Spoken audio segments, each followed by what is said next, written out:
So, let's talk about Santa Claus. You know him, you love him, the big guy in the red suit. But where did he come from? It's a pretty wild story, you guys. It all starts way, way back, like centuries ago, with a real person. His name was Saint Nicholas, and he lived in a place that's now Turkey. He was a bishop, a super nice guy, known for being incredibly generous.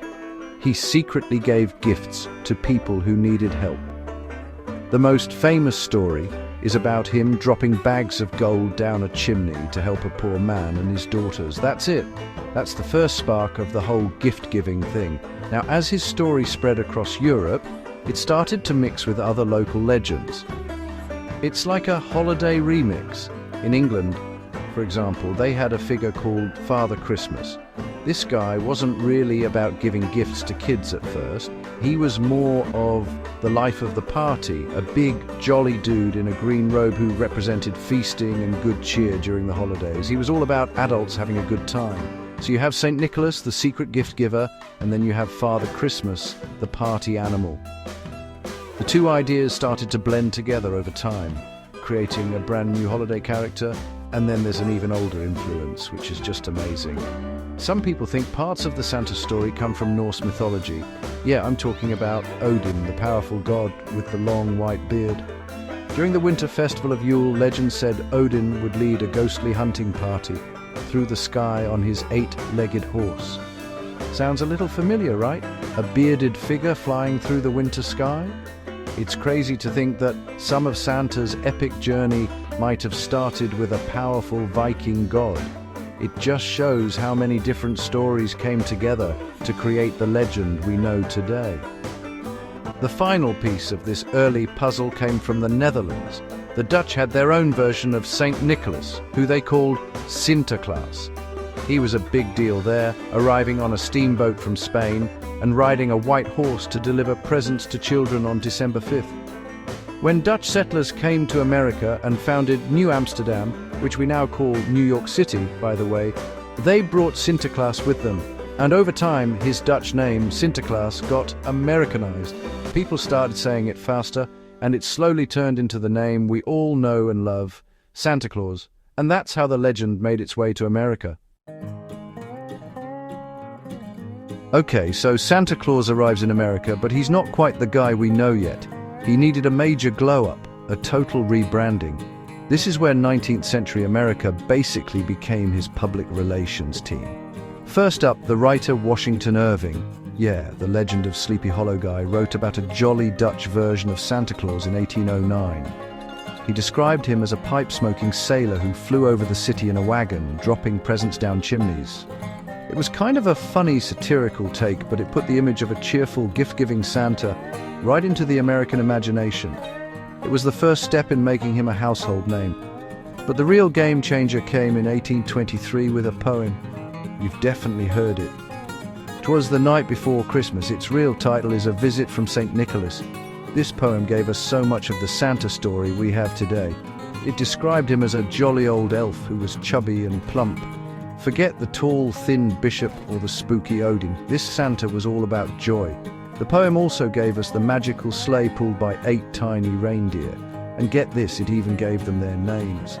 Dasher, Dancer, Prancer, Vixen, Comet, Cupid, Dunder, and Blitzen. Yes, it was originally Dunder and Blitzen, which is German for thunder and lightning. So now we have the story, but what did he look like? For that, we have to thank a cartoonist named Thomas Nast. In the 1860s, he started drawing Santa for Harper's Weekly magazine. He was the one who really created the iconic visual. He drew Santa as a big, heavy-set, friendly-looking man with a huge white beard. He also gave him the famous red suit, a workshop full of elves, and a home at the North Pole. Nast's drawings were so popular that his version of Santa became the standard. He basically drew the Santa that lives in all of our heads. He's the original Santa influencer. By the end of the 19th century, the Santa Claus we know was pretty much fully formed. He had his backstory, his look, his home, and his transportation. The story even got a famous vote of confidence in 1897. A little girl named Virginia wrote to a newspaper asking if Santa was real, and the editor's famous reply, "Yes, Virginia, there is a Santa Claus," became legendary. It cemented the idea that believing in Santa was about more than just gifts. It was about love, generosity, and imagination. America had taken all the old pieces and built a Christmas superstar from the ground up. So, Santa's a big deal in America. But how did he go from being an American icon to a global superstar? You can thank the 20th century for that. This is when Santa really went mainstream, thanks to big business and Hollywood. One of the biggest players was, you guessed it, Coca-Cola. Starting in the 1930s, the company hired an artist named Haddon Sundblom to create magazine ads for Christmas. His paintings of a warm, friendly, rosy-cheeked Santa enjoying a Coke became incredibly famous. These ads didn't invent the red suit, but they standardized it and broadcast that image all over the world. And of course, we can't forget about the reindeer. We had the original 8 from the poem, but the team was about to get a new star player. In 1939, a guy named Robert L. May was working for the department store Montgomery Ward. They asked him to write a fun Christmas story for a coloring book to give away to kids. He came up with the story of a lonely reindeer with a bright, shiny nose who saved Christmas. His name was Rudolph, the red-nosed reindeer. The story was a huge hit, and a decade later it was turned into a famous song.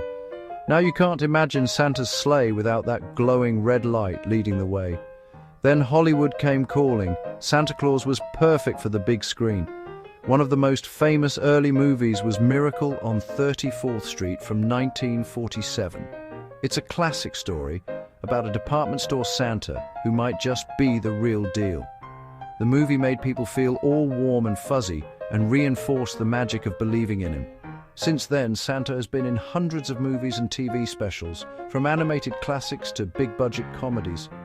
Every new movie introduces him to a new generation of kids and keeps the legend alive and well in our culture. He's a bigger movie star than Tom Hanks. With all this media attention, Santa became a worldwide phenomenon.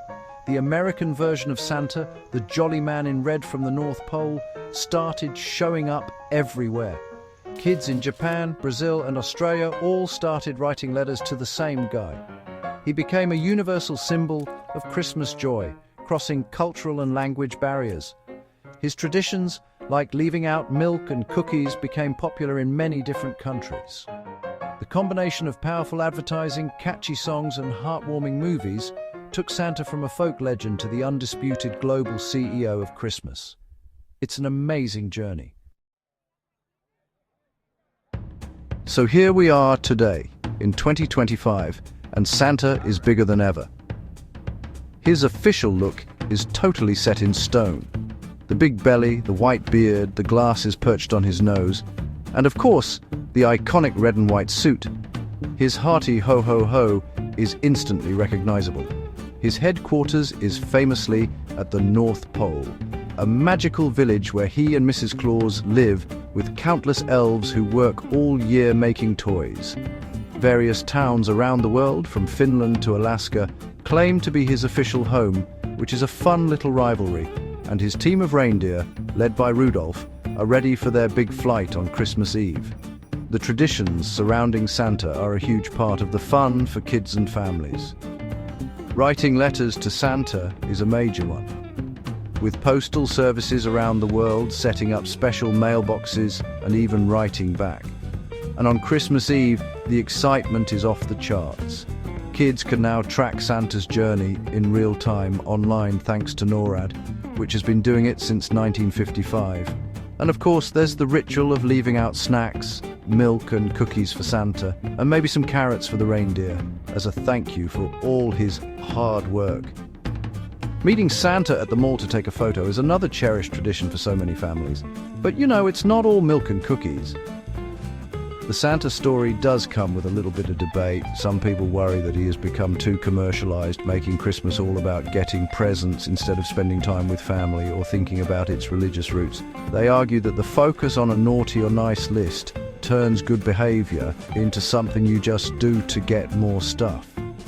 It's a fair point to think about. The spirit of St. Nicholas was about giving, not getting, and some feel that message gets a little lost in the holiday shuffle these days. And then there's the big question that every parent eventually faces, the Santa lie. Is it okay to tell kids that a magical man is really bringing them presents? Some experts say it can damage trust when kids find out the truth, while others argue it's a harmless, fun part of childhood that encourages imagination. Honestly, there's no right answer. But despite the debates, the legend of Santa Claus continues to thrive. He represents a powerful spirit of generosity, magic, and hope. He reminds us to be kind, to believe in a little wonder, and to feel the joy of giving. And that's a story worth telling every single year.